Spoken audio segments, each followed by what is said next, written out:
E nesse domingo de Páscoa, a gente vai fazer uma aula especial aqui, nessa IBD.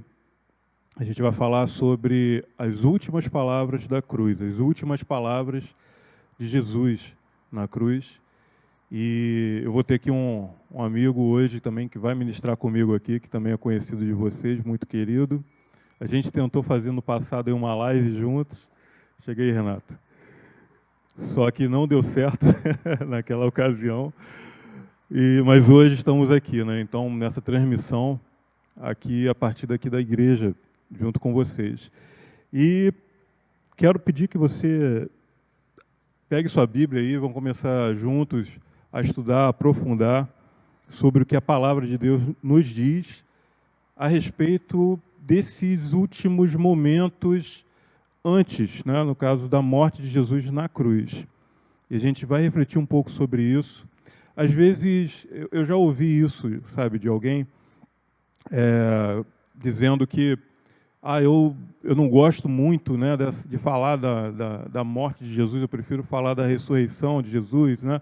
E muitos veem também, tem esse entendimento de algo muito triste, né? Muito sofrido, e de fato foi sofrido, mas não foi triste, porque na morte de Jesus foi a total derrota do inferno. Na morte de Jesus, nós fomos recebidos junto ao Pai. A morte de Jesus e a sua ressurreição é que nos faz viver eternamente junto com Ele. Então é sim motivo de alegria, de celebração. E entrando hoje aqui nesse estudo, através dessas últimas palavras dele na cruz, acredito que a gente vai perceber um pouco mais a real dimensão daquilo, sabe, que foi feito na cruz do Calvário. Pega sua Bíblia aí comigo. Renato está aqui comigo hoje. Vocês vão me dando feedback aí, eu vou abrir aqui a transmissão também, tá? Sobre o áudio e tudo mais. Tá legal o som? Você está ligado aí? Som. Acho que é a bateria.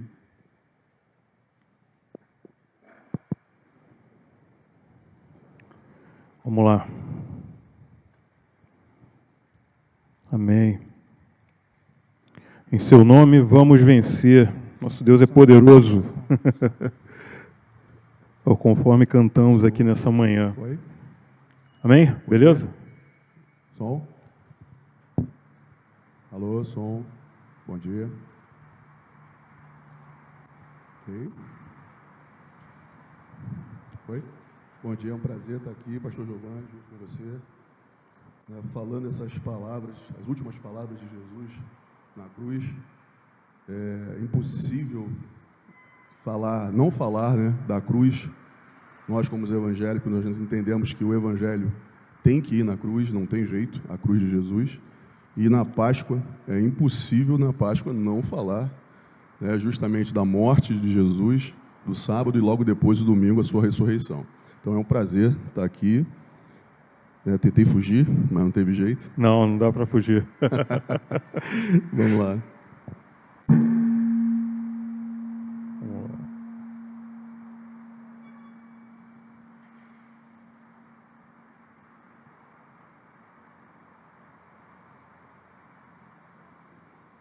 Vamos lá? Vamos iniciar aí, Renato, na parte... A gente vai começar falando antes da cruz, ali sobre aquele momento do Getsêmani. Para a gente poder ter um panorama um pouco melhor de tudo, sobre tudo que a gente vai falar aqui a respeito dessas últimas frases de Jesus. O som, estou recebendo uma mensagem aqui que o som não está legal, a imagem no YouTube também. Dá uma verificada para mim, por favor. Vamos começar, Renato, lá pela leitura lá do Getsêmani. Sim, vamos lá. O texto básico, não tem como começar, né, a falar das frases de Jesus sem começar a falar do Getsêmani, né? Que está lá no texto, em Mateus 26, a partir do versículo 36 do 46. Vamos lá? Diz o seguinte: em seguida, Jesus foi com eles a um lugar chamado Getsêmani e disse aos discípulos: sentem-se aqui, enquanto eu vou ali orar.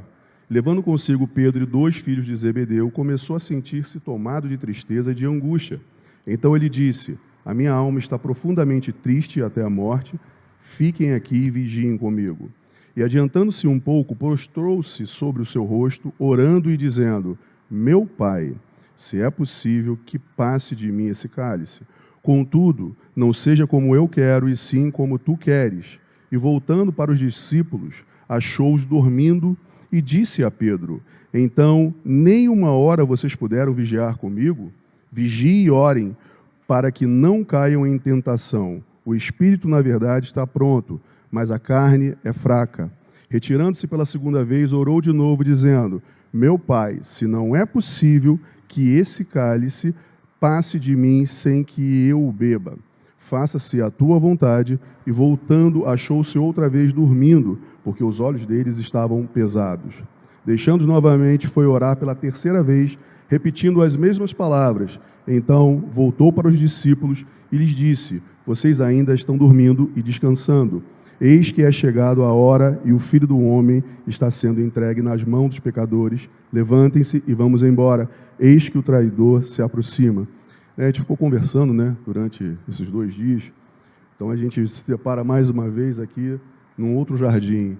Aconteceu o primeiro problema, com Adão foi justamente no jardim, e o segundo problema é resolvido no segundo Adão, justamente no jardim de novo, novamente no jardim.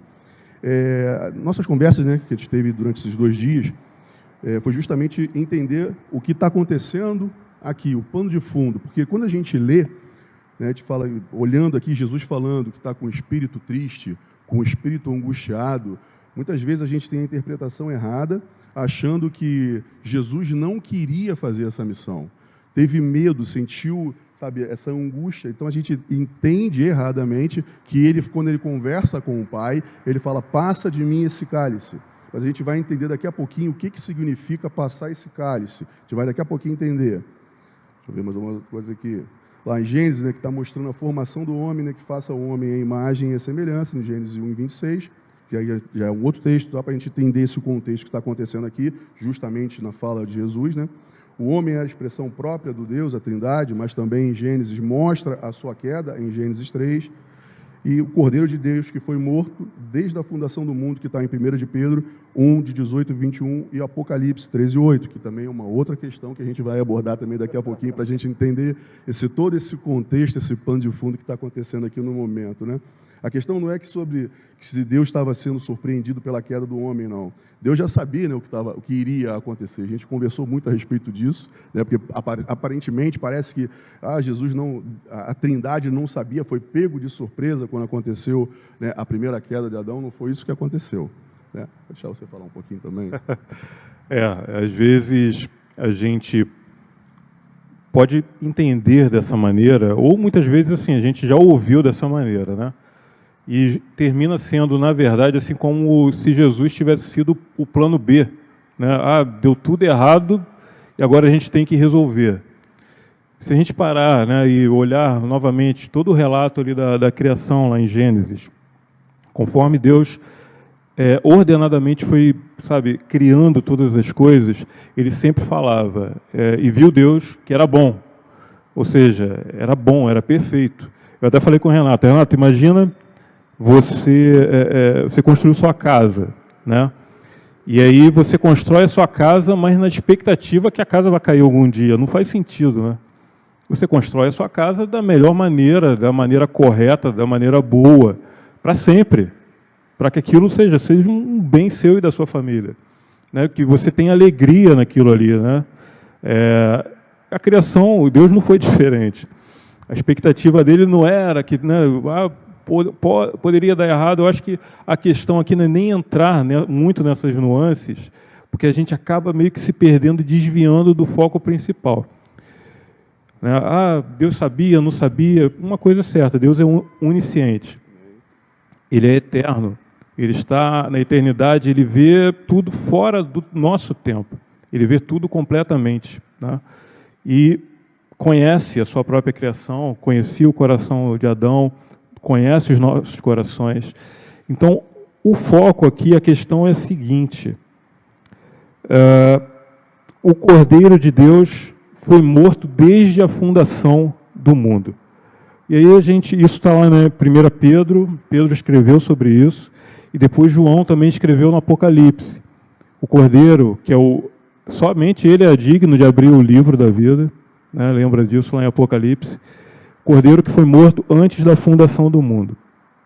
Quando a gente fala sobre isso, antes da fundação do mundo, a gente entra num conceito aqui de eternidade. A própria Bíblia, em Eclesiastes, nos diz que Deus colocou no coração do homem a eternidade, mesmo que ele ainda não consiga compreendê-la totalmente. É isso que está escrito lá. E, de fato, se a gente parar para pensar, por exemplo, em eternidade, né, uma definição, a partir, daqui para diante, eu acho que a gente consegue ter uma certa noção, daqui para sempre, né, a partir do que eu estou vendo agora para sempre. Mas ainda assim não é um conceito de eternidade, porque ela está começando aqui, no nosso tempo. Eternidade é o que estava antes, o que é agora e o que é depois. Na verdade, é o que é. É o que existe plenamente.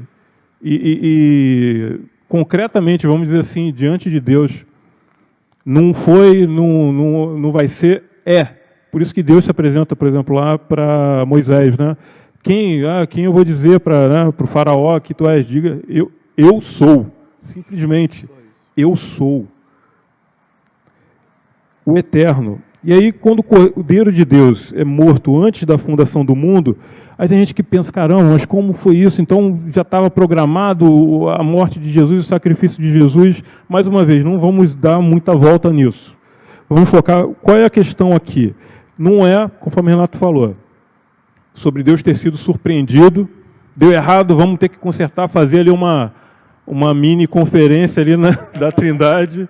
Olha, vamos ter que resolver o problema. Adão criou um problema aqui, a gente tem que resolver. Quem vai lá, né? E agora, né? Não é nada disso.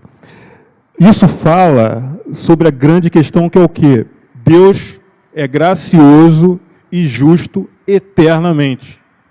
A graça e a justiça são atributos de um Deus eterno e imutável. Ela não varia, ela é a mesma. Deus é o mesmo. Ele é gracioso e ele é justo. São atributos de um Deus eterno. Se são atributos de um Deus eterno, o que isso, a gente olhar, né, sobre o Cordeiro que foi morto antes da fundação do mundo, o que isso significa para a gente? A morte de Jesus na cruz, né, a vinda dele na terra e a morte de Jesus na cruz, a crucificação dele, ela foi simplesmente a manifestação aqui, nessa terra, da graça eterna de Deus. Da graça eterna de Deus. Foi manifestada pela morte de Jesus aqui na terra. O Cordeiro, que foi morto antes da fundação do mundo, porque isso é um atributo de Deus, graça. Não se muda. Deus é gracioso, é doador. Deus é misericordioso. Então, antes de que qualquer outra coisa acontecesse, já estava estabelecido que Deus é gracioso. E a morte de Jesus na cruz aqui foi a manifestação física na terra da graça de Deus.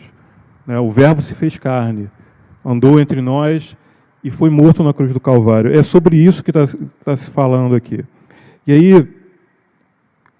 2 Timóteo, Paulo, quando escreve para Timóteo, ele fala muito bem sobre isso. Queria que a gente abrisse lá um instante para poder ampliar e a gente entender isso melhor. 2 Timóteo 1, os versículos 9 e 10. Vou ler aqui, você pode anotar aí. 2 Timóteo 1, 9 e 10. Diz assim: Ele nos salvou e nos chamou com uma santa vocação, não por causa das nossas obras, mas devido ao seu propósito e à graça que nos foi concedida em Cristo Jesus antes dos tempos eternos, e que agora se manifestou pelo aparecimento de nosso Salvador Cristo Jesus, que destruiu a morte e trouxe à luz a vida e a imortalidade pelo Evangelho. Isso é tremendo, cara. Paulo aqui, ele, sabe, ele abre assim com uma genialidade, né? Paulo era genial. Eu fico sempre assim muito maravilhado, né, com toda o que aconteceu, né, a vida do apóstolo Paulo. E aí a gente vai entrar agora na questão do cálice, Renato. Fala aí para mim, a questão do cálice. A questão do cálice é até interessante, né? Quando ele fala, passa de mim esse cálice. Tem uma conversa dos discípulos, nos versículos anteriores, onde os discípulos conversando com Jesus, fala assim, quem é maior, quem é menor, posso tomar desse cálice? Eu fiquei imaginando Jesus parando naquele momento que os discípulos estavam sendo preparados e fazendo um zoom, falando, agora vocês não podem tomar esse cálice não, mas lá na frente vocês vão tomar. E cada um dos discípulos, né, foram martirizados, tirando a exceção de João. Né? Então, assim, se for possível, passe de mim esse cálice, mas é Jesus pensando em desistir, hesitando ou inseguro sobre se deveria ir mesmo adiante ou não? Não. Jesus, como a gente falou, já sabia o seu propósito, a sua missão estava muito bem definida, ele veio para cá para cumprir tudo aquilo que estava estabelecido, tá? Desde o Velho Testamento, do início do Velho Testamento todo, do iniciozinho do Novo Testamento até a sua cruz, já estava tudo já estabelecido. Então, ele veio cumprir tudo, tá? Não teve nenhum problema com isso, né? E a explicação desse cálice, né, ela tem 3 sentidos, né, que a gente estava conversando, falando isso, né? Jesus estava levando a penalidade do pecado à humanidade. Olha só a profundidade que é o cálice que Jesus estava tomando. Né? Coloca mais o microfone só um pouquinho tá. assim. Que a profundidade, né, do cálice que Jesus estava tomando, né? Então vamos lá, só para a gente não se perder. Né? Jesus estava levando a penalidade do pecado da humanidade. Olha só, a separação do Deus Pai e a morte. Olha só a profundidade do cálice, somente nesse texto que a gente está falando de Gênesis, do Getsemane. Somente, né, nesses poucos versículos, olha a quantidade de coisas que a gente consegue extrair aqui. Né? Pela primeira vez, né, na história, a Trindade iria se afastar. A gente estava conversando a respeito disso. Né? Não é que ela ia se afastar abrindo um elo de por que aconteceu isso. Não é isso. Ela se afastou porque tanto Deus Pai, né, quanto Deus Espírito Santo e Deus Filho, eles não compactuam com o pecado. E naquele momento da cruz, Jesus estava assumindo todos os pecados. Os pecados daquela época, os pecados que nós estamos agora e o pecado até a sua volta. Então, quando ele assume isso tudo, há esse distanciamento justamente por causa do pecado, por não compactuar. E aí, daqui a pouquinho, a gente vai falar um pouquinho mais a respeito disso tudo, né? E no princípio, né, que aí é um termo muito legal, né, que está em João 1, de 1 a 3, né, no princípio era o Verbo, e o Verbo estava com Deus, e o Verbo era Deus, e ele estava no princípio com Deus, e todas as coisas foram feitas por ele, e sem ele nada do que foi feito se fez. Prova mais uma vez, né, que apesar de ter acontecido esse distanciamento, a Trindade estava junto naquele momento. Ela não se afastou e ficou olhando essas coisas. Pô, não, Jesus está morrendo, está assumindo os pecados, vamos nos afastar. Não, não foi isso que aconteceu, não. A Trindade, ela continuava junto, e nós vamos daqui a pouquinho falar um pouquinho mais, né, porque o diabo, ele sabia que precisava parar Jesus antes de chegar à cruz. A gente precisa entender isso. Isso aí é um outro ponto que a gente tem que falar, né, um pouquinho mais profundamente, mas diz a palavra, né, como ovelha muda, ele se entregou, como diz lá em Isaías 53. E aí Jesus, né, depois disso, todo esse contexto, ele fala essas 7 frases que a gente vai abordar agora com um pouquinho mais de profundidade. A primeira frase, né? A primeira frase, ela é uma oração, na verdade, uma oração sobre perdão. Você pode ver lá em Lucas 23, 34. Diz assim, né? Mas Jesus dizia, Pai, perdoa-lhes porque não sabem o que fazem. Então, para repartir as roupas dele, lançaram sortes. A oração de Jesus, Pai, perdoa-lhes porque não sabem o que fazem. A gente estava conversando também, e tem até uma linha de pensamento que diz que essa foi a única oração de Jesus que não foi atendida. Não tem nada disso, porque o próprio Jesus disse, né, que se pedimos, receberemos, né? Uma vez que a nossa vontade está transformada, que é a vontade do Pai, não a dele. Então, Jesus, ele não orava em nada diferente com a vontade do Pai. Ele e Deus eram um. né? São um. Ele é Deus. Então não tem como isso aí ser diferente.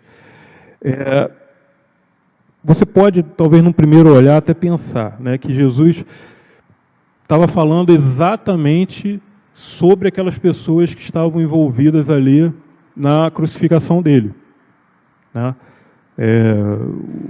Os guardas, né, o centurião, enfim, aquela guarda romana, os judeus, os religiosos, a multidão. E, num primeiro olhar, a gente pensa sobre isso, Jesus falando exatamente para eles. E aí tem gente que pode falar, cara, mas ele orou, mas será que isso deu algum resultado, né? Porque às vezes se entra nesse ponto de falar, isso aí não foi atendido. Foi atendido sim. Tanto é que depois, um pouco mais à frente, quando há trevas, né, o dia virou noite, né? Foi isso que aconteceu. E houve um terremoto. E o chefe ali daqueles guardas, ele foi o primeiro a reconhecer que verdadeiramente aquele Jesus, aquele homem pendurado na cruz, era filho de Deus. Ou seja, a oração alcançou o coração daquele homem. A oração alcançou, depois em Atos, a gente vê em Atos 6, 7, que conforme o evangelho ia crescendo, ia sendo propagado, muitos sacerdotes iam se convertendo à fé cristã. Sacerdotes esses que muitos, com certeza, participaram daquele momento ali, ou diretamente ou indiretamente.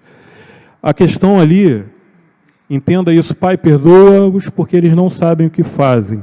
Eu acho que o entendimento aí, na verdade, é o seguinte, Pai, vai perdoar agora todo mundo aqui, porque está todo mundo ignorante e tal. E a Bíblia também fala sobre a questão que Deus não leva em conta o tempo da ignorância. Não é isso? Mas a questão ali é o seguinte, Pai, abra a porta do perdão para todos eles, porque não sabem o que fazem. E a porta do perdão foi aberta. Primeiro ali no centurião, depois no sacerdote, naquelas outras pessoas que estavam ali. E essa atitude, eu vejo ela como tão marcante, Renato. A gente vê depois em Estevão, o primeiro mártir da história cristã, sendo apedrejado pelos religiosos também da época, e ele repete praticamente a mesma oração de Jesus, né? Senhor Jesus, recebe o meu espírito. E então ajoelhou-se e gritou bem alto, Senhor, não os condenes por causa desse pecado. E depois que ele disse isso, morreu. Está lá em Atos 7, 59 e 60.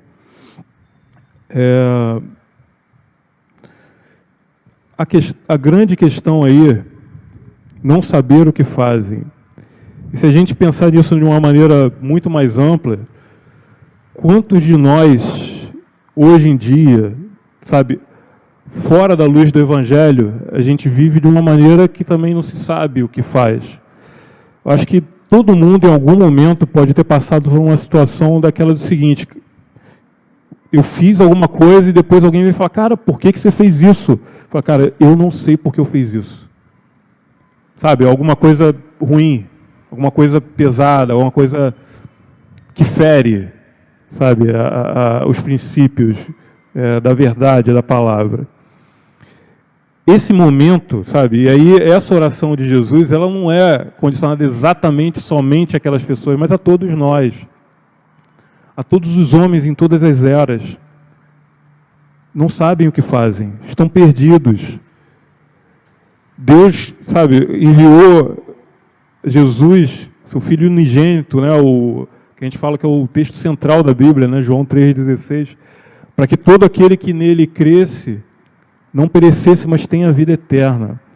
E essa grande mudança da consciência real, de saber mais do que o fazer, de saber agora quem eu sou em Jesus, é o que faz toda a diferença.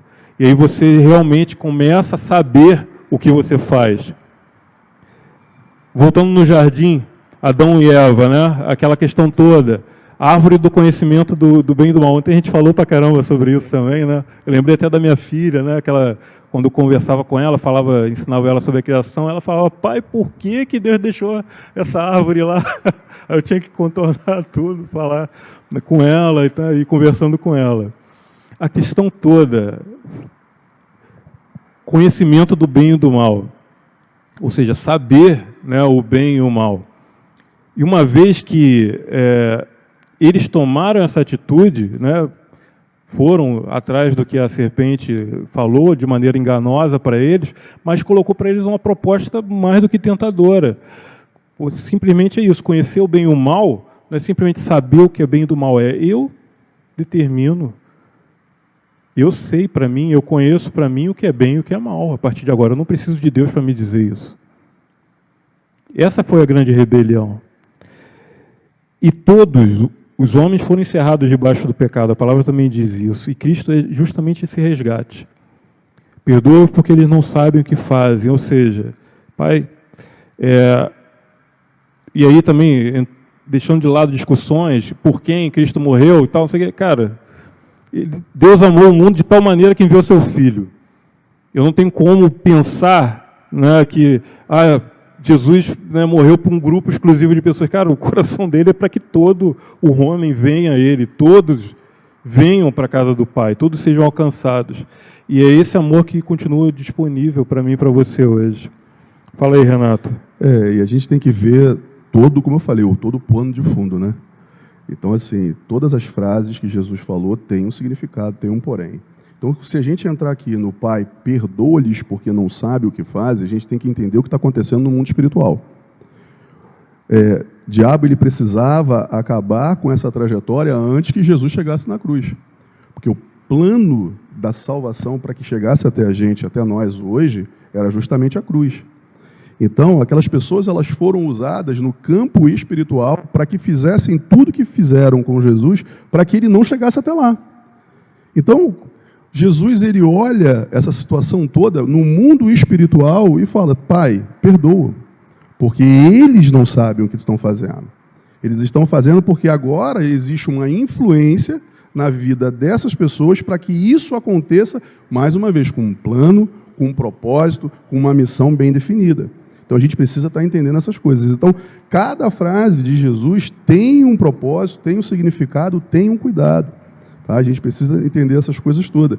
E aí até a gente colocou aqui, né? Muitas vezes nós fazemos coisas que precisamos ser perdoadas, né?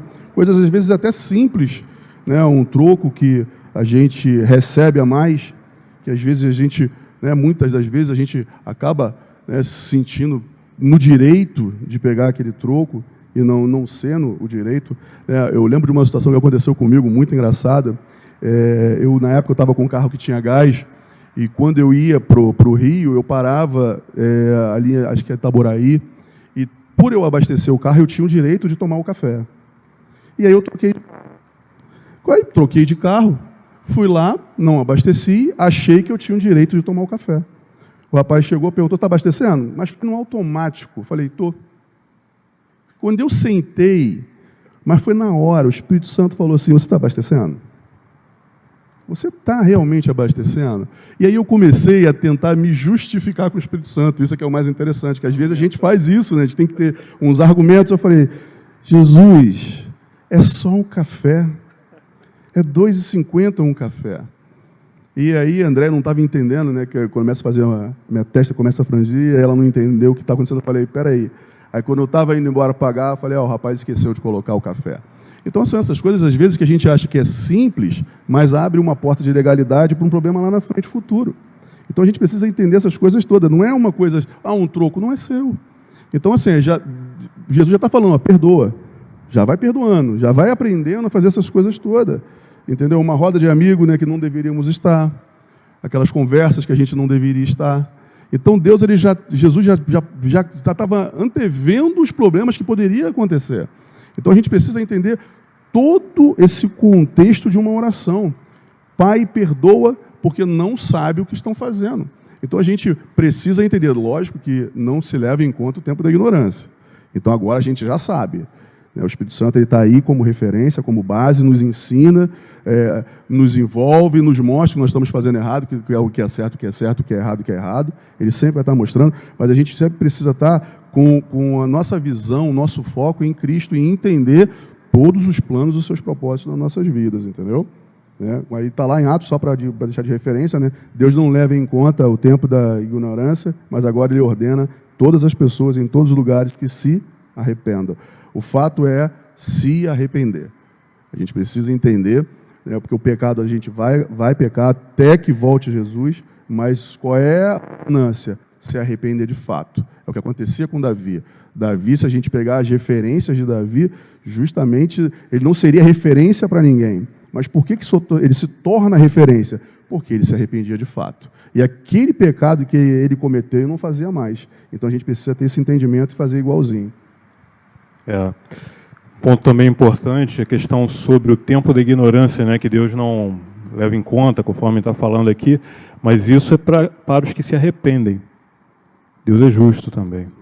E uma vez que sempre houve, sabe, a revelação de Deus, e principalmente em Jesus, isso está muito claro. E a Bíblia também depois fala em outro texto que todos são indesculpáveis diante disso, da revelação de Deus, sabe, da presença, da manifestação da graça de Deus aqui, através de Jesus. Então, o tempo da ignorância Deus não leva em conta para aquele que se arrepende. Por isso que Ele ordena que se arrependa, né, conforme Atos está colocando. E aí entra na segunda frase, justamente falando sobre arrependimento.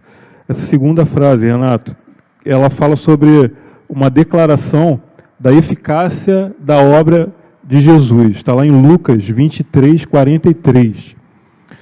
Jesus lhe respondeu: em verdade lhe digo que hoje você estará comigo no paraíso. Jesus está falando aí, lembre-se, né? Vamos lembrar aqui do cenário do Gólgota, né? Jesus crucificado entre dois ladrões. A gente lembra que antes, né, quando Jesus foi preso, né, e foi levado a Pilatos, foi levado a Herodes e tal, havia outras pessoas para serem condenadas, especialmente Barrabás, né, que é onde Pilatos chega no final de tudo, né, naquela, tipo, né, ficar jogando Jesus para lá e para cá, ele lavou as mãos, e, olha, tem um cara aqui que vai ser condenado, Barrabás, um cara lá revolucionário e tal, tudo mais. E aí a proposta, né, de quem, né, libertar, eu preciso libertar, e havia, né, essa regra lá, né, numa época de festividade, né, dos judeus. E o povo escolhe a Barrabás para ser solto, e Jesus foi condenado no lugar de Barrabás. E tem toda aquela coisa que falam até sobre a cruz, né? Tem estudos que falam que Barrabás era maior do que Jesus, então a cruz tinha sido feita, vamos dizer, sob medida para Barrabás, então isso implicou ainda mais no sofrimento físico de Jesus. Mas tem algo aqui, um detalhe, que eu acho que é muito interessante. O nome Barrabás. Barrabás, né? Bar, em hebraico é filho, Abás quer dizer, fazendo referência a Abba, é como se fosse filho do pai. Então, assim, é como figuradamente ali, através, né, do nome mesmo, mais uma vez a afirmação que Jesus estava nos substituindo os filhos dessa terra, na cruz. A cruz é nossa. Era nossa. Era dos filhos dessa terra, dos filhos de Adão. Adão, né, vamos botar assim, como o pai, né, de todos, o primeiro. Né, eu lembrei das crônicas de Nárnia agora, né? Filhos de Adão, filha de Eva. E a cruz era nossa, era dos filhos de Adão, e Jesus substituiu. Tomou esse lugar. Isso também, cara, sabe, tremendo. E aí, dois ladrões, né? A gente estava conversando sobre isso.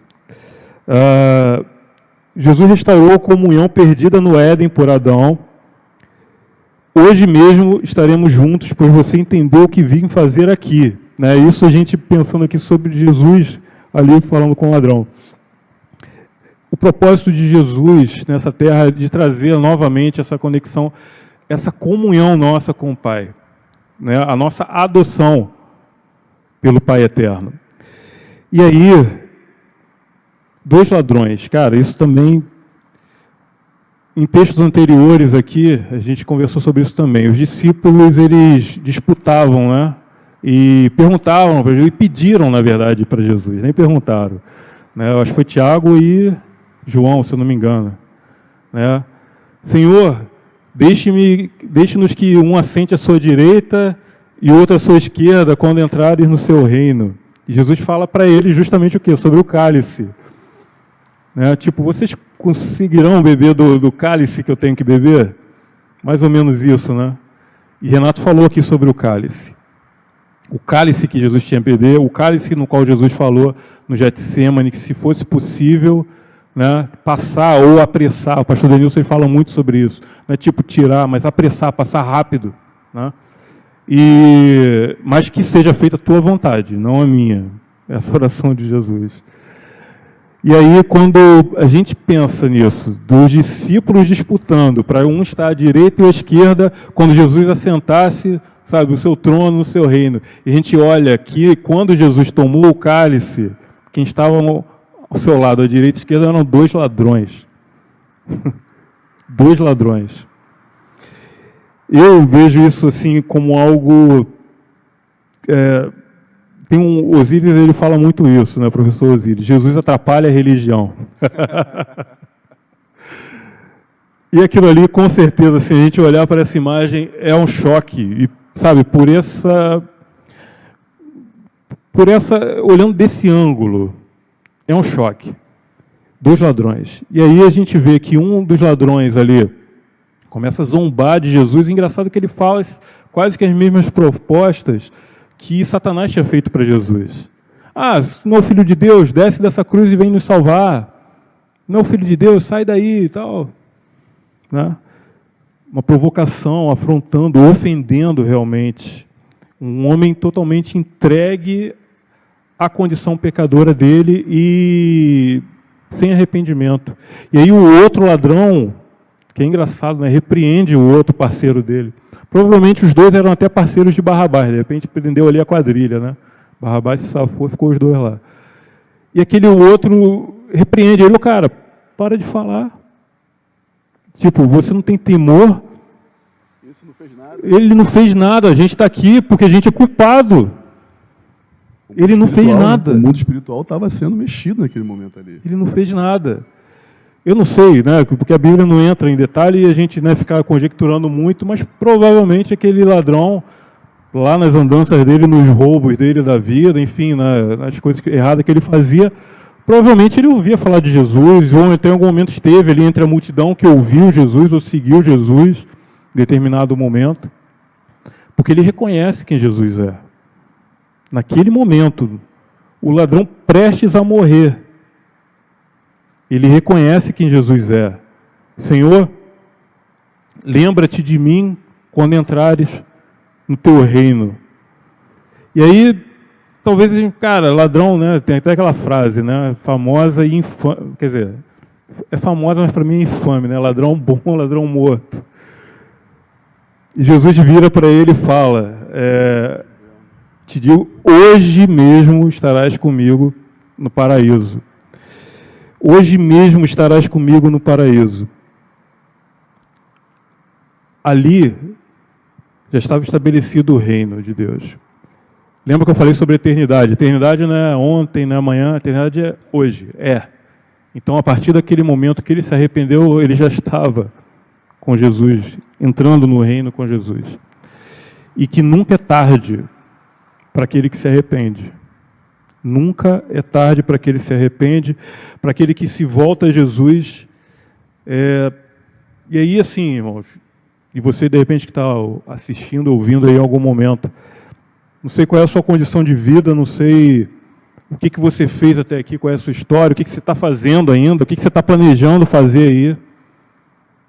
Mas eu digo para você o seguinte, se hoje você se voltar para Jesus e se arrepender, hoje mesmo entrará no reino com Jesus. Hoje mesmo você será salvo. Hoje mesmo você é perdoado. Não importa. Sabe, aquele pode ser o último suspiro, conforme foi aqui, literalmente. Momento de agonia, o cara prestes a morrer, o ladrão prestes a morrer. O reino foi inaugurado, o paraíso foi inaugurado por um ladrão. Olha que louco. Né? Tem gente que fala isso também. Graça. Sabe? Graça. O criminoso, prestes a morrer, teve mais fé do que os demais seguidores de Jesus. Porque, preste atenção na cena. Cadê os discípulos de Jesus? Onde eles estavam? Todos fugiram, com exceção de um. Só João que ficou. Todos os outros discípulos fugiram, se esconderam, negaram. Todos eles foram abalados na sua fé do reino. Tipo, agora deu ruim. Não vai ser tudo aquilo que ele falava. Ele está lá, crucificado, vai morrer. E a gente vai ser perseguido, a gente também vai morrer igual a ele. E o ladrão teve mais fé do que os discípulos que disputavam lugar de destaque e que pediam para se sentar ao lado de Jesus no reino.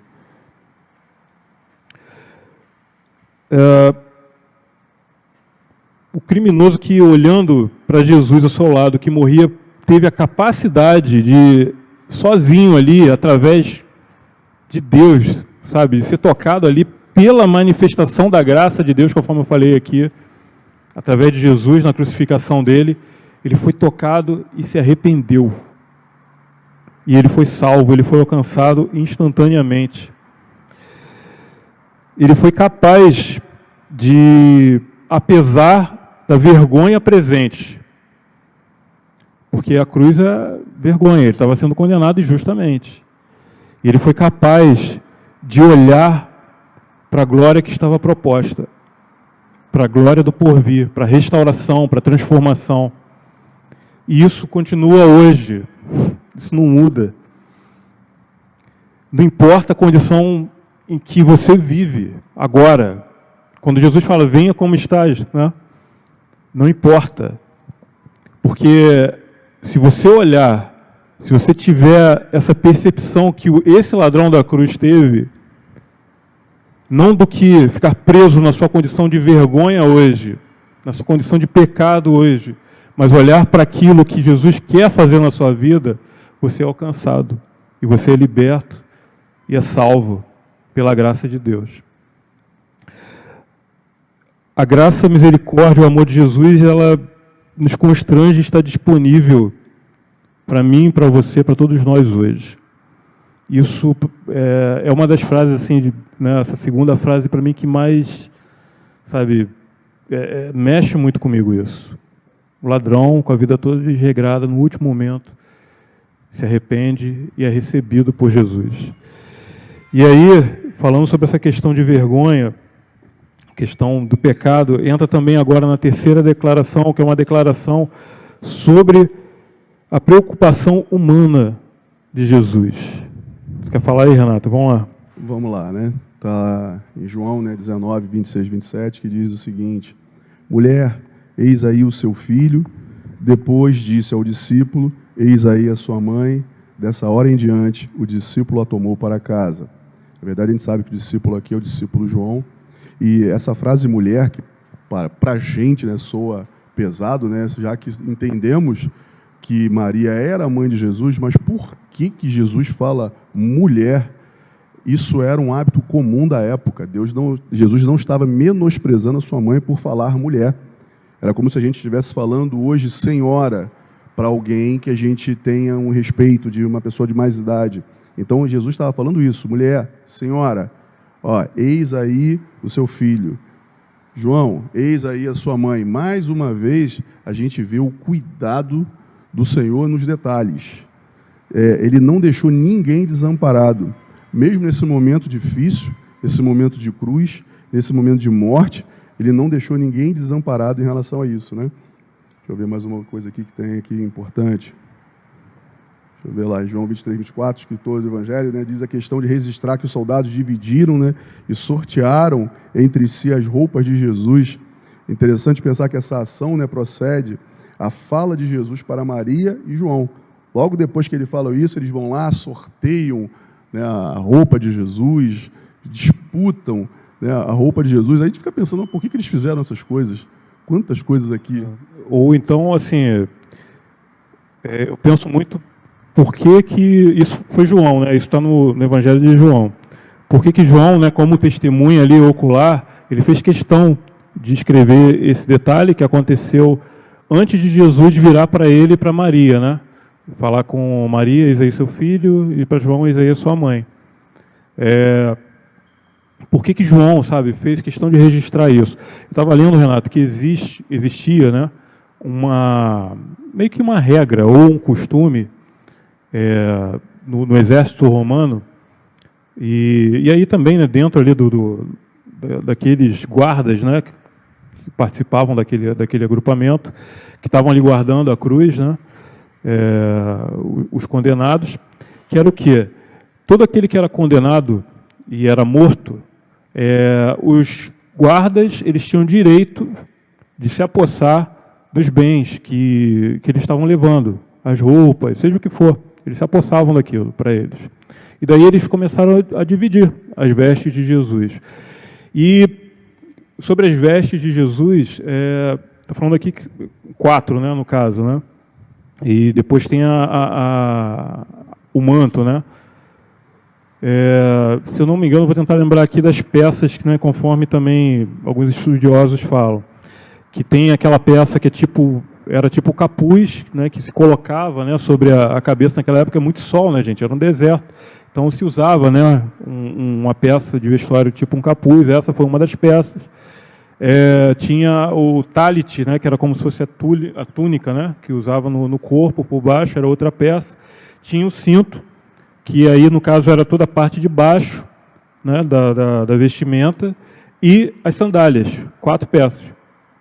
E aí, depois, essas eles dividiram entre eles, e depois a capa, né, ou o manto, que, conforme João relatou, era feito não tinha costura, né, era uma peça única, e provavelmente muito valiosa, né, e aí eles sortearam entre eles ali quem ficaria, né, para poder, né, tomar posse daquilo ali. E aí, em seguida, Jesus vira para João e fala, né, vira para Maria e fala: mulher, eis aí o teu filho, e vira para João: eis aí a tua mãe. E a partir dali, né, fala que João tomou para a casa dele, ou seja, realmente viveu como filho dela, né, tomou ela como mãe dele realmente, como família. E aí, eu acredito que aqui tem lição para a gente sobre a importância que Jesus dá para a família, né? Você, Ministério de Família, sabe muito bem sobre isso, pode falar muito melhor, da importância do reconhecimento disso, da valorização da família. Conforme você falou, mulher não é um tratamento desrespeitoso, é um tratamento, pelo contrário, de autorrespeito, tipo minha senhora, né? Um reconhecimento da autoridade de quem Maria era. E se referiu a ele e o discípulo que ele amava. João também enfatiza isso. O discípulo que ele amava. João se refere como o discípulo que ele amava. Antes de eu entrar nesse ponto, fala para a gente sobre essa questão da família, dessa valorização. Na verdade, aqui, vamos só pegar um ganchinho, né, em relação a isso aqui. O princípio que está sendo estabelecido aqui, né, quem me ama, mas aquele que eu amo também.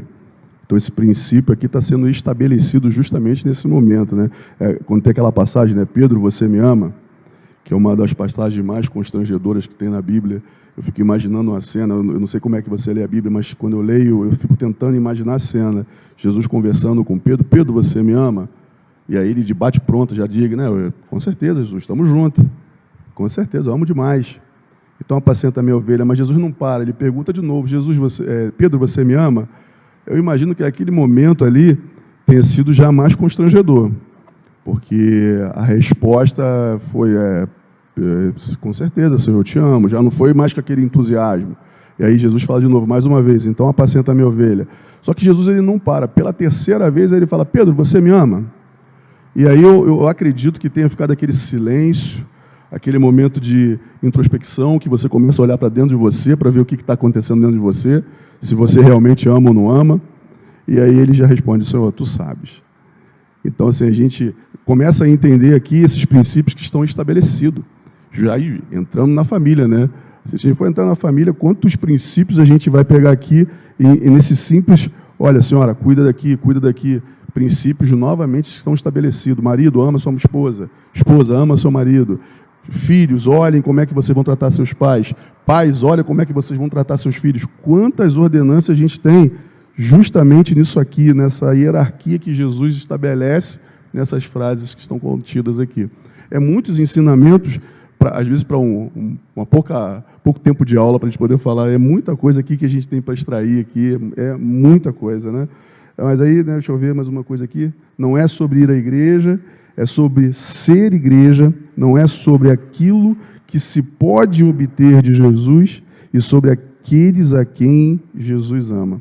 Olha quantas coisas a gente precisa entender que estão estabelecidas aqui como princípios que Jesus colocou.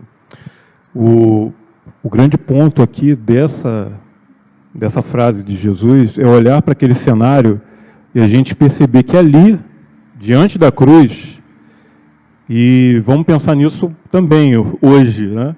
Diante de Jesus se encontravam aqueles que estavam ali e queriam obter alguma coisa dele, os soldados tomando suas roupas e repartindo, distribuindo entre si, mas também estavam diante dele aqueles que o amavam, a mãe e o discípulo que o amava. João enfatiza isso. E por que João ele enfatiza isso? Ele foi o único discípulo que não se escondeu, né, conforme a gente falou.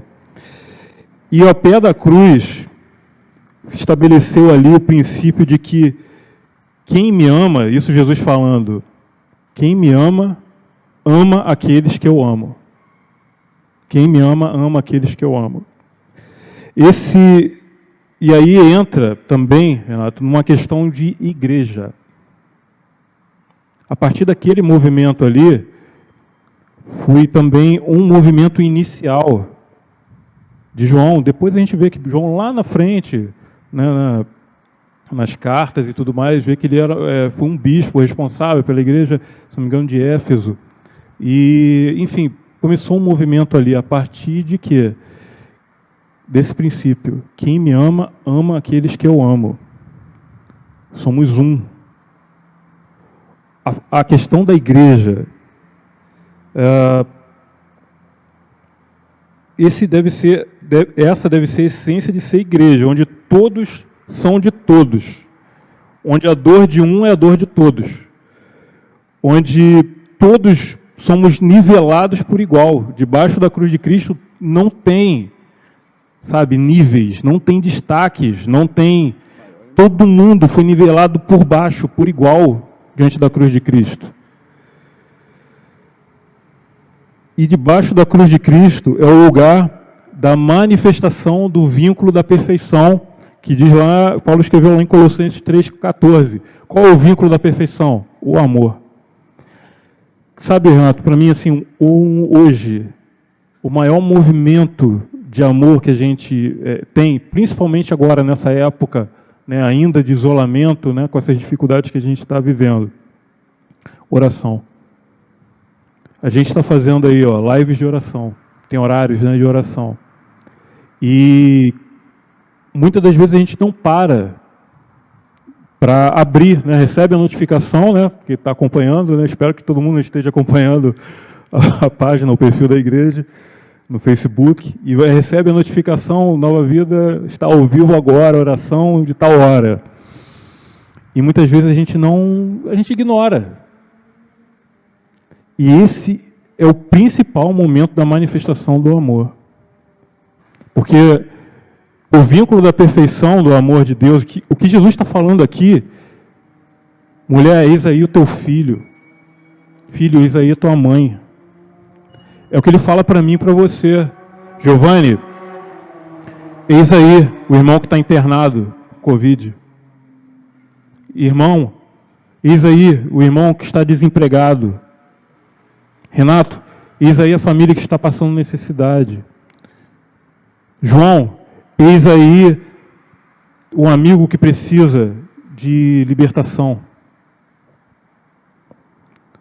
E a gente ignora aquilo, a gente não entra na oração, a gente não participa. É o principal, irmãos, momento da manifestação do amor de Deus. Quando juntos em unidade entramos na presença dele, onde todos são de todos, onde tudo é comum a todos, onde eu participo daquele sofrimento de quem está internado. Às vezes, fisicamente, eu não posso ir até lá. Às vezes, eu não tenho. Pode ser um recurso que seja para abençoar. A gente sabe disso. Mas, cara, a oração do justo pode muito seus efeitos. Pode muito. E aí, eu quero, de verdade, assim, deixar um alerta aqui para a gente. Não ignore as orações. Principalmente esses momentos. Tem gente que pode achar, oração no Facebook e tal, não sei o quê. Cara, é oração. Você está falando com o Pai. Seja Facebook, Instagram, YouTube, seja em casa, tanto faz. E uma vez que a gente pode, sabe, exercitar, e melhor dizendo, não exercitar, mas manifestar esse amor em unidade, a gente está cumprindo o propósito para o qual a gente foi chamado. E você está falando sobre Pedro, né? Logo após a ressurreição, Jesus vai a Pedro, né? E ele pergunta, Pedro, tu me amas, né? Conforme você falou. Oh, claro que eu te amo. Qual é a resposta de Jesus para ele? Então, apacenta as minhas ovelhas. Cuide daqueles que eu amo, ame aqueles que eu amo. Ame aqueles que Jesus ama. E aí, sabe, em algum momento, a gente possa olhar para essa cena aqui, para essa frase de Jesus, e se ver, talvez, cara, será que em algum momento eu estou aqui diante de Jesus para buscar o que Ele tem para me dar? Para buscar o que Ele tem, para tomar dele o que Ele tem para me oferecer, e de repente Ele não me dá e eu fico zangado? Ou eu estou diante dele porque eu o amo, o discípulo que eu amava? E uma vez que eu entendo isso, e se eu realmente amo, eu manifesto esse amor que eu tenho por ele na vida do meu irmão e da minha irmã. Então é isso, está falando sobre família e também da família de Deus aqui na terra. A igreja, o corpo de Deus, a manifestação real do amor de Deus nessa terra. Fala aí, você ia falar? Não, pode ir. Não? Não há. Aí eu lembrei de você, Renato, de um devocional que você fez. Não é sobre ir à igreja, é sobre ser igreja. Fala só um pouquinho rapidinho para a gente, esse conceito aí. É porque a maioria das pessoas acham que só o fato de você ir à igreja, né, estar congregando numa igreja, que você já é santo, salvo. Não é isso. A proposta não é essa. O fato de nós estarmos na igreja, nós precisamos estar nos santificando, ser igreja. O ser igreja é quando a gente está lá de fora e aí bate naquilo que você acabou de falar agora e uma pessoa precisa de uma oração e você sabe, e você vai se colocar ali como intercessor para aquela pessoa. Quando você ouve um problema de uma pessoa e aquele problema passa a ser o seu problema também. E isso é ser igreja.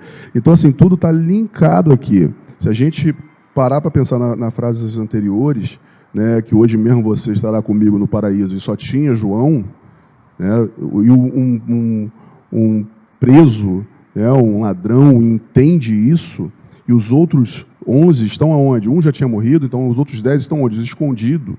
Está escondido por quê? Se Jesus em nenhum momento deixou de falar que isso iria acontecer. Então, assim, a mesma coisa aqui. Jesus ele nunca deixou de falar para a gente que no mundo nós teríamos aflições, mas tem de quê? De bom ânimo. E como é que a gente vai ter bom ânimo? Buscando justamente ser igreja, não estar somente na igreja, no estabelecimento físico, que às vezes você pode estar aqui e não ser igreja. Então você vai ser igreja quando você começar a entender que Cristo precisa estar dentro de você. É quando você começa a perdoar, é quando você começa a orar, quando você passa a ter a comunhão, quando você entende o que você acabou de falar agora, um irmão te liga, poxa, preciso de uma oração, porque está acontecendo isso com a minha mãe, com a minha irmã, seja lá o que for. E aí justamente vão buscar você por entender que você é um homem ou uma mulher de Deus. É aí que justamente a gente vai fazer a diferença, ser o sal da terra, que já foi falado isso lá atrás, em um Sermão do Monte. Então, assim, são essas coisas que nós precisamos ter, sabe, muito intrínseco na nossa vida, para que as pessoas vejam Cristo através de nós. Que muitas das vezes a gente não consegue exalar o bom perfume. Por quê? Estamos tão preocupados com tantas outras coisas, né, no trabalho, no nosso dia a dia, que aí a gente ignora, por exemplo, esse chamado que acontece nas orações, ignora, por exemplo, um culto, ignora as coisas que têm que ser feitas, os cursos, de repente, que são ministrados, que vai fazer com que a gente tenha um crescimento, para que a gente venha ajudar alguém lá na frente. Então, é mais ou menos isso. Isso aí. Vamos entrar agora na quarta frase, Renato. Vamos lá, fala aí pra gente. A quarta frase, né? Uma declaração de que ele havia se tornado maldito, né? Mateus 27, 46 e Marcos, né, 15, 34, né, que são sinótipos. Por volta das 3 horas da tarde, Jesus clamou em alta voz, dizendo: Eli, Eli, lema sabachthani. Isso quer dizer: Deus meu, por que me desamparaste? Essa referência está lá em Salmo 22, 1. O que eu mais, né, a gente conversou a respeito disso, o que mais me chamou a atenção aqui foi a frase de Jesus falando: Deus meu, Deus meu. Jesus nunca se referia ao Pai nessa forma. Deus meu, Deus meu. Ele sempre, quando ele vai falar, não, porque o Pai me enviou, porque o Pai pediu, porque o Pai falou, ele sempre se refere ao Pai. Mas aqui, por entender todo o contexto que estaria acontecendo espiritualmente, ele já fala: Deus meu, Deus meu. Então a gente precisa estar entendendo tudo o que está acontecendo aqui, essa carga de pecado que Jesus estava assumindo, estava, como eu já falei isso lá um pouquinho atrás, estava justamente fazendo esse distanciamento de Jesus. E é interessante porque a gente, às vezes, quando a gente está pecando, quando a gente começa a errar, a gente se distancia de Jesus. É engraçado, é como eu estou aqui, por exemplo, se eu estiver pecando, eu vou me distanciando de você e você está aí. Só que se a gente for entender como é que funciona o mundo espiritual, quando eu peco, quando eu vou me distanciar, eu vou saindo, mas Deus ele não sai, ele continua aqui. Então, se eu me arrepender, Deus está pronto para que Ele me perdoe e que volte a ter essa comunhão de novo, que vai acontecer daqui a pouquinho, que a gente vai falar também.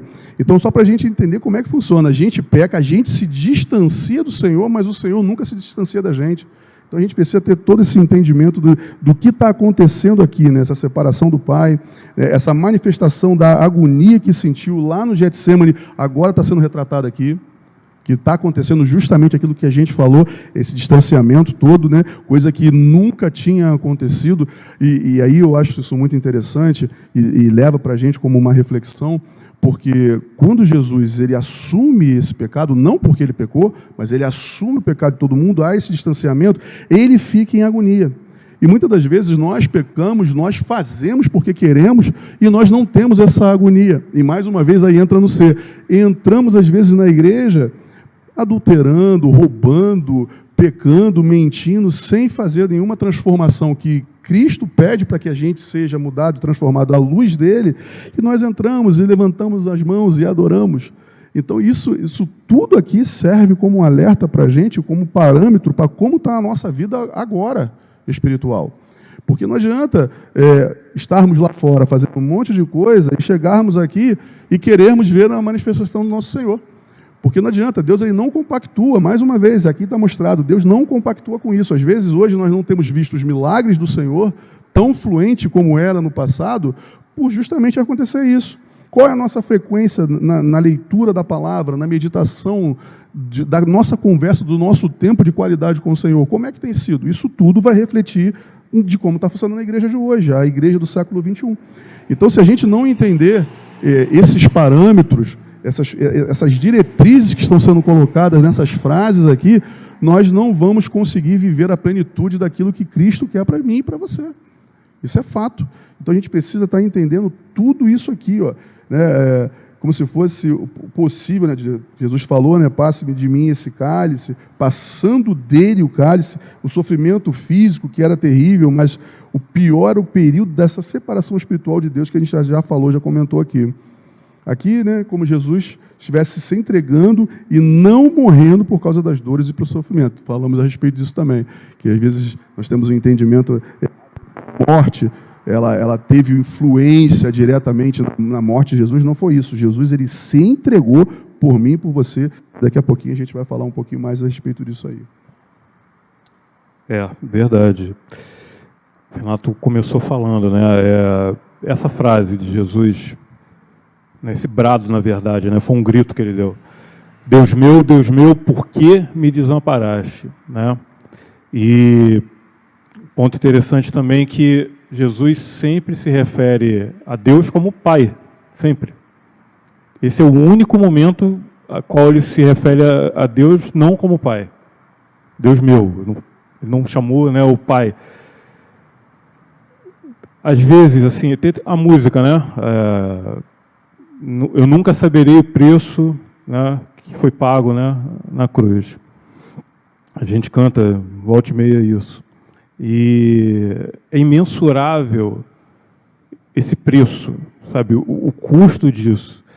E a gente pensa, claro, no sofrimento físico, na tortura mesmo, que aquilo não foi uma tortura, né, na morte escandalosa, vergonhosa, todo escárnio, todo desprezo, enfim, que Jesus passou, mas o preço incalculável, né, imensurável, é justamente isso que o Renato falou. Deus meu, por que não Pai? Nesse momento, é como Jesus ali recebendo toda a carga de pecado, inclusive o pecado do ladrão que estava do lado dele, por isso que ele foi recebido naquele exato momento no paraíso. Recebendo toda a carga de pecado, e houve como se fosse uma espécie de isolamento de Jesus quanto ao Pai, quanto ao Espírito Santo. E ele sentiu isso. Esse o cálice, eu entendo como sendo justamente esse momento. Porque aquela relação, aquela comunhão íntima, eterna, ela, de certa maneira ali, houve uma separação, houve um isolamento por causa do pecado. Que Jesus recebeu, né, de todos nós. E Jesus sentiu isso. Né? Pensa, a gente falando sobre a eternidade, é aquilo, a gente não consegue entender completamente o que é a eternidade. Mas é alguém que, comunhão perfeita, Pai, Filho e Espírito Santo, eternamente, naquele momento, Jesus teve que experimentar o afastamento, por causa do meu pecado, naquele momento. Essa foi a maior ferida, sabe? Essa foi a expectativa agonizante dele no Getsemane. Esse momento. Não somente a morte da cruz, terrível conforme foi, mas especialmente esse momento, sabe? Dessa mudança. E aí a gente, cara, que amor é esse? De se dar desse jeito.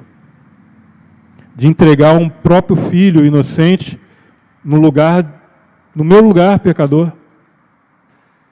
Na cruz do filho de Adão, do Barrabás, ele se colocou e me substituiu e pagou o preço que eu teria que pagar, para que eu não pagasse. Que graça é essa que nos alcançou? Que amor inexplicável é esse?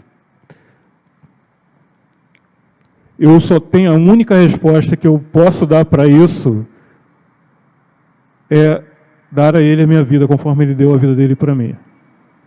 É a única resposta que eu posso dar. É a única resposta que nós conseguimos dar. Quando Ele pede, vem e segue-me, é justamente sobre isso que Ele está falando. Nega-te a ti mesmo. Se volte para Jesus. Viver dessa maneira implica em reconhecer que um preço incalculável foi pago ali na cruz do Calvário. Fala sobre graça, porque fomos alcançados de graça, não tivemos que fazer nada para isso, não merecemos isso. E nunca vamos poder fazer nada para merecer isso. E Agora, não se pode confundir isso com uma graça barata, conforme a gente também conversou antes, que, uma vez que Jesus já pagou o preço, está resolvido, eu vou viver minha vida do jeito que eu quiser viver, e no final dá tudo certo. Não, isso é um desprezo. Isso é como se, mais uma vez, você estivesse deitando Jesus sobre a cruz, batendo os pregos nele e levantando ele de novo, crucificando ele novamente. Quando, na verdade, quem tem que ser crucificado agora sou eu e você. E ele viver em nosso lugar. A graça não é barata, a graça é preciosa e teve um preço incalculável. E a quinta declaração, uma declaração sobre a humanidade de Jesus. Está lá em João 19, 28. Depois, vendo Jesus que tudo já estava consumado, para que se cumprisse a Escritura, disse: tenho sede. Tenho sede. O Filho de Deus também era humano, 100% Deus e 100% homem. E naquele momento, uma coisa que pode parecer simples, né? Tenho sede. Jesus simplesmente expressou uma necessidade do seu ser humano, uma necessidade física mesmo. Tenho sede. No texto vemos claramente a humanidade de Jesus Cristo, 100% Deus, 100% homem, mostrando para mim e para você que é possível vencer as tentações se buscarmos a direção dele. Conseguiremos vencer os medos, as aflições, as lutas. No mundo teremos aflições, conforme ele nos falou, mas temos bom ânimo, porque ele venceu o mundo na cruz do Calvário. Viver em meio a esse mundo, como seguidor de Jesus, a gente falou pra caramba sobre isso no Sermão do Monte, né? Não implica numa desconexão. Você não vai ser o super crente aqui na Terra, o ser especial andando, né? Parece que nem pisa na terra, meio que flutua andando por aí. Pelo contrário, teu pé está no chão realmente. Você não não muda a sua essência, né, a sua humanidade. Na verdade, você aprende de verdade como ser humano. É isso que Jesus ensina no Sermão do Monte. A viver no reino de Deus, a cumprir o propósito dele. E passar por dificuldades, passar por sentir necessidade, de alguma coisa, é natural na nossa caminhada. E o próprio Jesus reconhece isso na cruz. E agora, indo um pouquinho além disso, há um paradoxo também, daqueles muitos paradoxos, né, que a Bíblia sempre nos traz, e especialmente Jesus. Você já pensou nisso, que a água da vida teve sede? Quando ele sentou no poço, né, e veio a mulher samaritana, aquela história toda, e ele pede, né, água, e a mulher, né, vou pegar e tal. Ele fala para a mulher depois, né, eu tenho água, que se você beber, você nunca mais terá sede. E depois ele ainda fala que aquele que beber dessa água, do seu interior fluirão rios de água viva. Muitos desses paradoxos, Jesus como a água da vida, como Deus, mas também humano, teve sede. E isso também nos lembra, como humanos, como homens, que temos sede, mas a sede também de Jesus, qual era a comida e a bebida dele? Ele também falou sobre isso, fazer a vontade do meu Pai. Fome e sede de justiça. Eu tenho vontade. Jesus, ele era consciente da sua missão, do seu propósito, desde quando era criança, com 12 anos. Tem aquele episódio, né, que ele se desprende dos pais, e os pais, né, preocupados onde é que ele estava, e ele estava no templo, ensinando, né? E quando chegam para ele, espantados, né, ele fala: por que vocês estão assim? Eu estou aqui cuidando das coisas do meu Pai. Ele já tinha consciência de quem ele era. E toda a vida de Jesus foi em movimento. Foi um movimento contínuo a cumprir a missão e o propósito dele. Tenho sede além da condição humana, é ter sede de fazer a justiça de Deus, de consumar o propósito eterno para o qual ele veio nessa terra. E aí, quer falar sobre sede, sobre água? Fala aí. Eu queria falar a respeito disso aqui, né? Olha o que está acontecendo no mundo espiritual de novo, né? Jesus está falando, eu tenho sede, uma necessidade física naquele momento, e o que o mundo oferece para Jesus? Justamente vinagre, fel. Então, assim, a gente precisa ter esse entendimento que, às vezes, o mundo que está permeando a nossa volta, o mundo espiritual que está justamente permeando a gente, vai oferecer justamente isso. A gente cria uma expectativa de que vai acontecer aquilo que eu quero, aquilo que eu desejo, mas justamente acontece isso aqui. O mundo vai oferecer isso aqui. Então a nossa expectativa e a nossa vontade tem que estar sempre, mais uma vez, baseada no quê? Naquilo que Jesus falou, naquilo que Jesus quer de mim e quer de você. Não adianta a gente fazer um monte de coisa achando que vai acontecer, esperando que o mundo faça alguma coisa em prol da gente. Isso não vai acontecer. Senão a gente vai criar uma expectativa errada e vai dar um problema para a gente lá na frente. Então a gente tem que ter sempre esse entendimento aqui. Fala para a gente aí agora sobre a sexta declaração, para a gente poder adiantar aí. Tá quase. Vamos lá, estou vendo aqui o horário também, né? A sexta declaração é uma declaração que todos os méritos são dele. Está lá em João 19:30, quando Jesus tomou o vinagre e disse, está consumado, e inclinando a cabeça entregou o Espírito. Eu não lembro agora qual foi a banda, mas teve uma banda que tocou uma música, né, lançou um clipe, né, e quando eles cantavam essa música, não sei se você vai lembrar, eles cantavam essa música e mostrava a igreja louvando, adorando, e mostrava o inferno sendo abalado. Não sei se você já viu esse clipe, é um clipe muito antigo. Não, mas eu conheço uma música que eu não gosto muito, que também fala mais ou menos isso aí. Então deve ser, de repente, essa música aí. Então, enquanto a igreja louvava, adorava, e pulava, e clamava, e agradecia, o inferno estava sendo sacudido. E nesse momento aconteceu isso. Quando Jesus ele fala, está consumado, toda a autoridade foi dada agora a Jesus. Sobre o céu, sobre a terra, agora também debaixo da terra. Então, por isso que eu falei que o diabo ele queria por tudo matar Jesus, justamente na Via Crucis. Jesus ele não podia cumprir a sua missão, que era a cruz. E agora Jesus ele fala, está consumado. Tudo agora é meu e eu posso falar com propriedade e com a autoridade que me foi dada, justamente como eu falei, no céu, na terra, debaixo da terra. Cancelado, né? Foi todo o escrito de dívida que era contra nós. Dá para a gente mensurar isso tudo? Esse escrito de dívida que aconteceu com Adão agora foi cancelado, dando acesso direto ao Pai através de Jesus Cristo, por causa dessa cruz. E aí ele continua, que constava a ordenança, a qual nos era prejudicial, removeu-a inteiramente, cravando-a na cruz e despojando os principados e potestades, publicamente os expôs ao desprezo, triunfando sobre ele na cruz, está lá em Colossenses 2, 14, 19. Essa cruz de Cristo nos traz vida, vida em abundância, e não tem como irmos à cruz de Cristo e permanecermos da mesma maneira.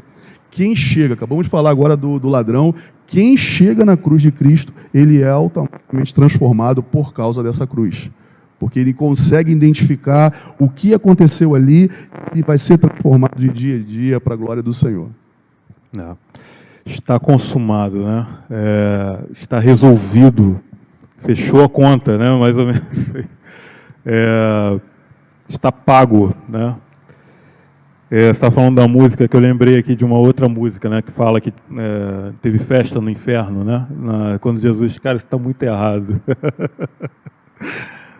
Satanás, conforme o Renato falou, ele tentou parar Jesus, ele tentou desviar Jesus. Tem a tentação do próprio deserto. Os próprios discípulos, Pedro, cara, depois de receber a revelação do trono, quem dizes que eu sou? Tu és o Cristo, Filho do Deus vivo. Disse bem, não foi carne nem sangue que te revelou.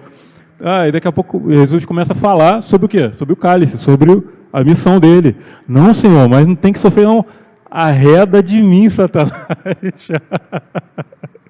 Na hora.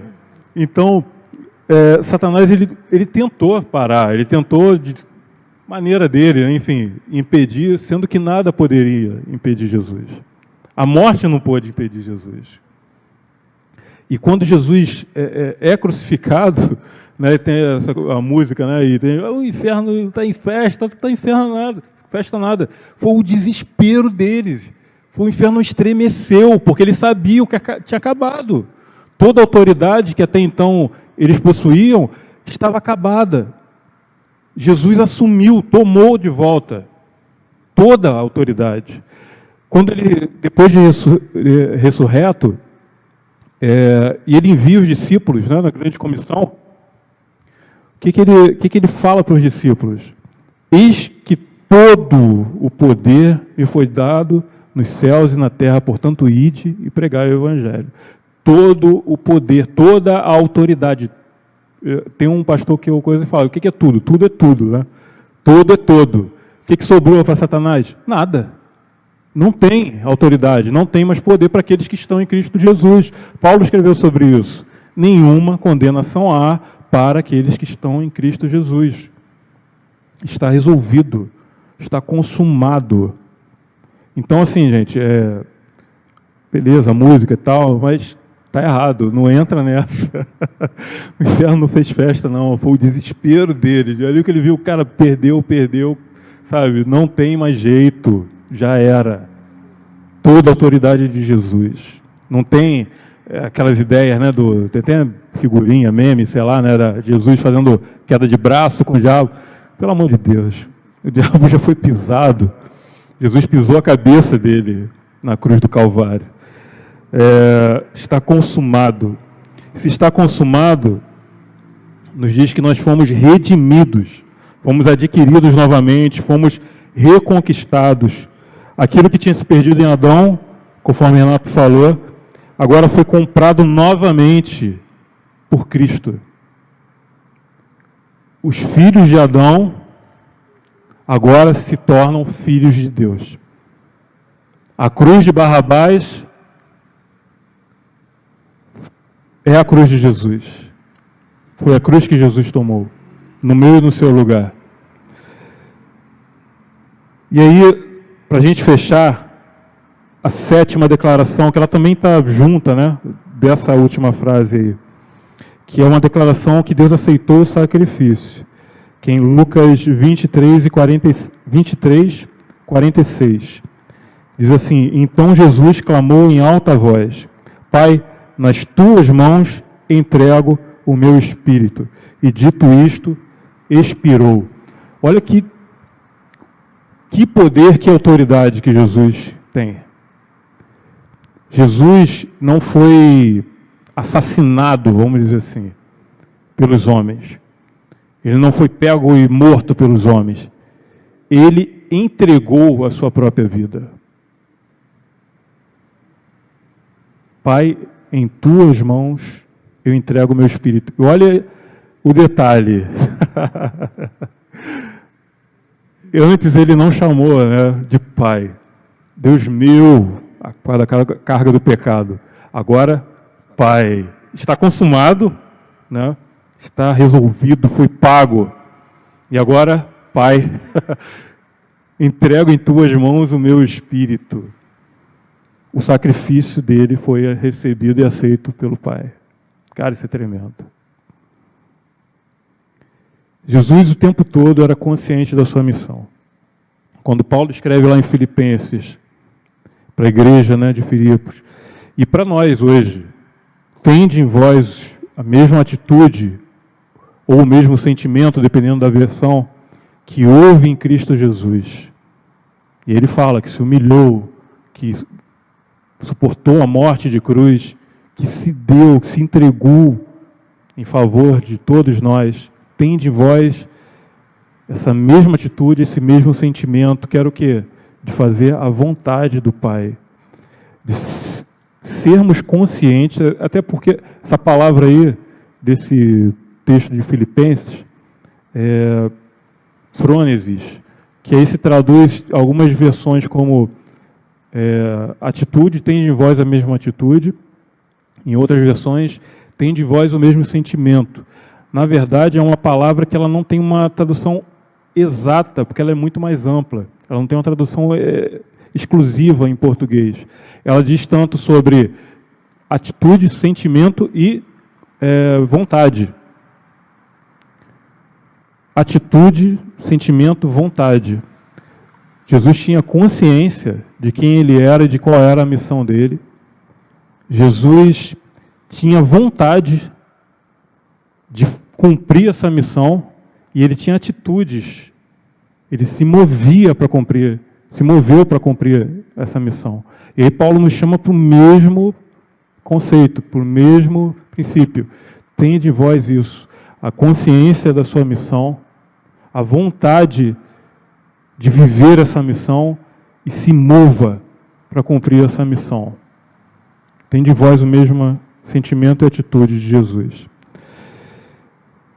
Ele se humilhou, tornando-se obediente até a morte, e morte de cruz. Por isso também Deus o exaltou sobremaneira e lhe deu o nome que está acima de todo nome, para que o nome de Jesus se dobre todo o joelho, nos céus, na terra e debaixo da terra, e toda língua confesse que Jesus Cristo é o Senhor, para a glória de Deus Pai. Filipenses 2, 8 a 11.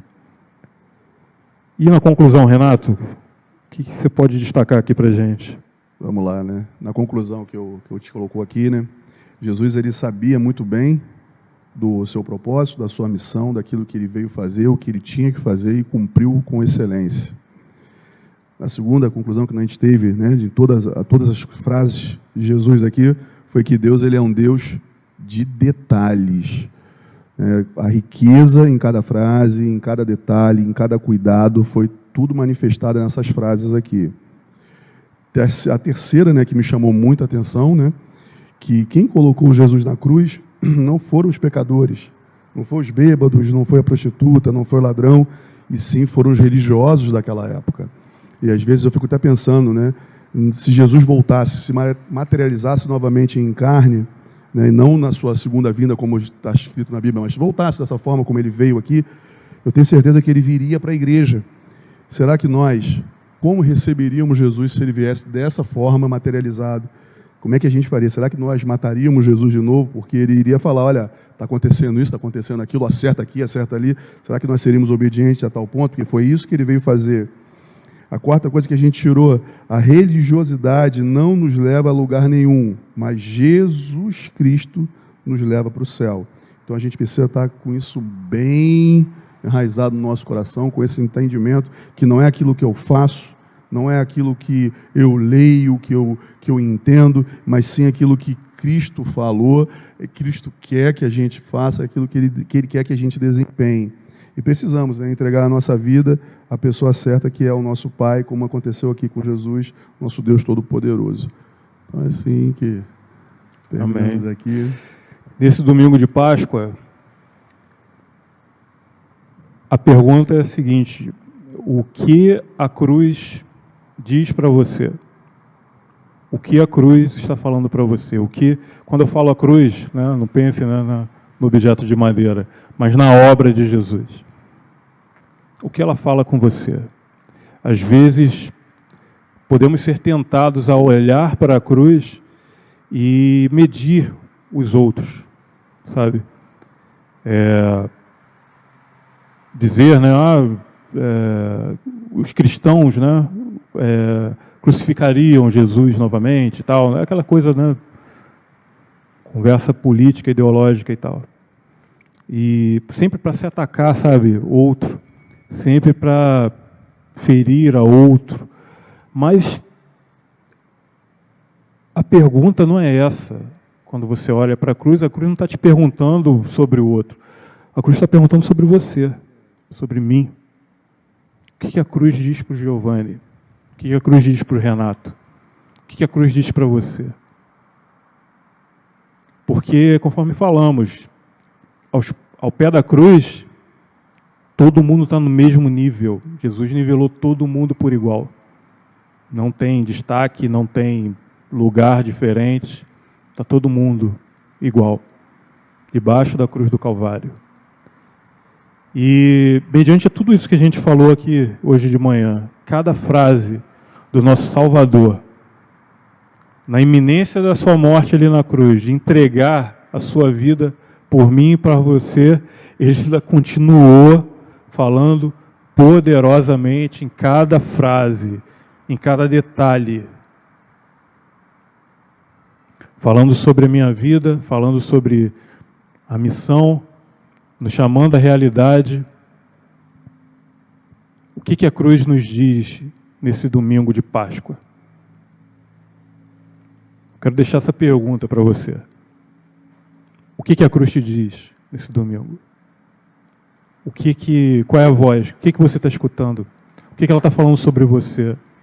Porque muito se fala, sabe, a respeito de outras pessoas, né, conforme eu falei agora um pouco antes, mas e se tal se a gente se permitir deixar que a cruz nos ofenda, nos machuque? Essas verdades, essas palavras de Jesus penetrem no meu coração, na minha consciência, no seu coração, na sua consciência, nesse domingo de manhã, ou seja lá quando você escutar, porque eu já falei, eu sempre falo isso, se a gente fala da palavra de Deus, a palavra é eterna, então não importa a hora que você vai estar escutando ou ouvindo isso daí, a atuação, a manifestação da presença dele, do Espírito dele, é a mesma, porque tudo que está falado aqui são coisas eternas, são coisas do alto. O que a cruz está te dizendo nesse momento? E nesse domingo de manhã, em que celebramos a ressurreição do nosso Salvador, quando as mulheres chegam naquele jardim, né, onde havia o túmulo, e veem a pedra rolada, e ele não estava mais naquela tumba. Caramba! E começou aquele burburinho. O que aconteceu? Roubaram o corpo? Não, ele ressuscitou. Não é verdade o que ele falou? Eu quero te convidar também para hoje à noite, às 18 horas, participar com a gente da transmissão, no culto de logo mais. E a gente também vai falar sobre isso, sobre a ressurreição de Cristo. E nessa manhã é isso, que a gente possa deixar a cruz falar conosco, a obra de Jesus falar conosco, cada frase dessa penetrar no meu e no seu coração. Que Deus te abençoe ricamente, um bom domingo, e a gente volta logo mais às 18 horas. E semana que vem, ainda não sabemos como estará a questão dos decretos, mas a nossa programação, a nossa intenção é que já tenhamos um material novo disponível, que são as revistas da nossa denominação, do nosso conselho, da Nova Vida. E a gente vai começar a falar sobre o fruto do Espírito, a gente vai estudar sobre o fruto do Espírito. E durante essa semana, fiquem atentos que a gente vai divulgar mais informações, só esperando essa definição, questão de decretos, para a gente decidir qual a melhor estratégia que a gente vai adotar para a distribuição das revistas. Então, fiquem atentos e acompanhem as notificações aí, tá ok? Que Deus abençoe vocês rica abundantemente. Um bom domingo. Obrigado, Renato. Dessa vez... Eu que agradeço, consegui. Conseguimos. Né? No início, né, cara? O pastor Leandro até escreveu aqui, matando um leão por dia, literalmente. Mas Deus é bom o tempo todo. É verdade. E obrigado pela sua vida. Você... Eu agradeço. Presente de Deus para mim, você e sua família, para minha família e para a nossa igreja. Viu? Deus te abençoe ricamente. Amém. Um abraço. Deus abençoe. Bom domingo. Fique com Deus. Bom domingo.